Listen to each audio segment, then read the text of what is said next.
안녕하세요. BTBS의 제이입니다. 오늘은 한국 국민연금 이야기를 해보려고 합니다. 전 아직 국민연금을 받을 나이는 아니지만 한국의 국민연금은 해외로 이민을 오시는 분들에겐 항상 많은 고민을 주는 주제 중 하나죠. 그리고 이와 관련된 카더라 통신도 꽤 많이 있어서 많은 분들이 그 카더라 통신만 믿고 차후에 복잡하니까 그냥 해지하자 쪽으로 기우는 경우가 많습니다. 저도 부모님을 캐나다로 모셔오고 싶은 생각이 있어서 한국 연금 부분이 저도 궁금하더라고요. 그래서 제가 BTBS 방식으로 한번 파헤쳐봤습니다. 이건 세무사가 아닌 제가 확인한 부분이니까요. 정확한 것은 세무사에게 도움을 받으시는 것을 추천드립니다. 그럼 시작합니다.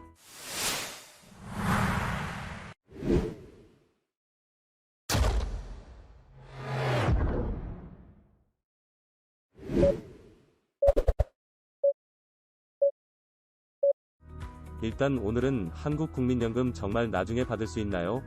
라는 주제는 다루지 않겠습니다. 왜냐하면 한국 국민연금이 제가 받으려고 하는 그 시점에 다 사라질지 또는 엄청 많이 받게 될지 사실 저도 잘 모르기 때문이죠. 대신 오늘은 캐나다와 연관된 정보만 확인해 보겠습니다. 그리고 오늘은 우리 자주 듣는 카더라 통신을 하나씩 보면서 한국 국민연금에 대해서 알아가 보겠습니다. 제가 생각했을 때 이 세 가지가 가장 대표적인 카더라가 아닐까 생각합니다. 첫째, 한국의 국민연금을 받으면 캐나다에 세금을 또 내야 한다. 두 번째, 한국의 비거주자가 되면 한국 국민연금을 못 받으니 해지해야 한다. 세 번째, 한국 국민연금을 받으면 캐나다 연금 받을 때 소득이 높아져서 세금을 더 내야 한다. 보통 세금 관련된 카더라 통신이 주입니다. 자, 그럼 첫 번째 것부터 확인해 보겠습니다. 한국에서 국민연금을 받으면 캐나다에서 또 세금을 내야 한다.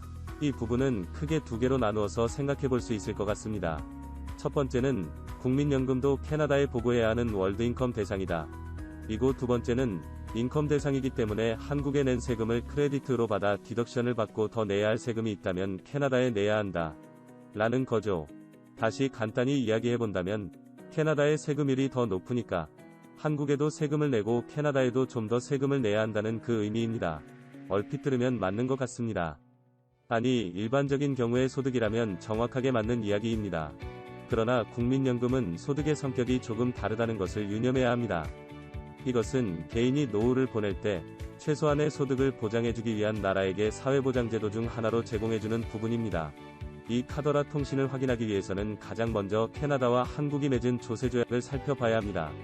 그래서 캐나다 공식 사이트에서 조세협약 부분이 나와 있는지 찾아봤습니다. 영어로 텍스 트리티, 바로 이곳이네요. 이곳에서 조세협약국들에 대한 상태를 봐야 하니 우선 이곳을 클릭해 보겠습니다. 여기에는 나라별로 조세협약 내용을 볼 수 있는 링크가 있는데요. 그럼 우리나라 대한민국을 확인해 보겠습니다. 캐나다와 한국은 2번이 걸쳐 협약을 했네요.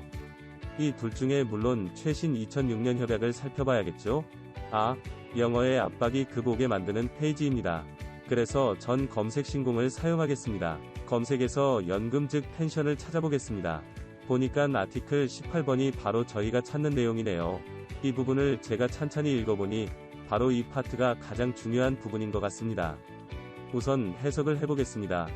한 체결국에서 사회보장제도에 의해 발생하는 혜택이 상대방 체결국에 있는 거주자에게 제공되는 경우 정도로 해석이 될 것 같습니다. 좀 알아듣기 쉽게 바꿔보죠. 한국에서 사회보장제도의 하나인 복지로서 발생되는 금액이 캐나다에 살고 있는 캐나다 거주자에게 제공되는 경우 정도가 될 것 같습니다. 그리고 맨 밑에 있는 이 부분이 가장 중요하죠. 그 금액이 발생하는 해당 나라에서만 세금을 낸다라는 의미입니다. 즉 한국에서만 세금을 내고 캐나다에서는 비과세라는 의미죠. 여기에서 우리가 짚고 넘어가야 하는 부분이 사회보장제도에 국민연금이 포함되느냐는 겁니다. 당연히 포함될 거라 생각하지만 우린 정확해야 하니깐요. 한번 찾아보겠습니다. 사회보장제도는 말 그대로 사회보장을 위한 제도이며 한국의 사회보장위원회에서는 사회보험의 하나로서 국민연금을 제시하고 있습니다. 법적 근거로 국민연금법의 내용을 보여주면서 말이죠. 따라서 국민연금은 사회보장제도의 하나라는 것이 확실해졌습니다. 그럼 첫 번째 카더라의 내용은 잘못되었다는 것을 우리는 알 수 있게 된 거죠. 해당 내용을 다시 한번 정리를 해보자면 한국의 국민연금은 한국에서만 세금이 부과되고 캐나다에서는 비과세이므로 세금을 내지 않는다. 감아질 겁니다. 또 한국 국세법령 정보 시스템에 정확하게 우리가 찾고 있는 그 질문에 대한 답변이 올라가 있습니다. 바로 이 페이지인데요. 질문은 한국, 캐나다 조세조약상 국민연금이 제18조 제4항에 따른 사회보장 법률에 따라 발생하는 급부에 포함되는지 여부이고, 이에 대한 사실관계 즉 답변은 한국, 캐나다 조세조약 제18조 제4항에 따르면 사회보장 법률에 따라 발생하는 급부의 경우 원천직국 즉 국내에서만 과세되고 거주직국 캐나다에서는 비과세됨이라고 나와 있습니다. 이 아래는 사실관계를 뒷받침해주는 관련 규정이 자세히 나와 있으니 이 부분을 잘 읽어보시기를 권장드립니다. 그렇다면 캐나다 세금 보고 시 국민연금을 보고 안 해도 될까요?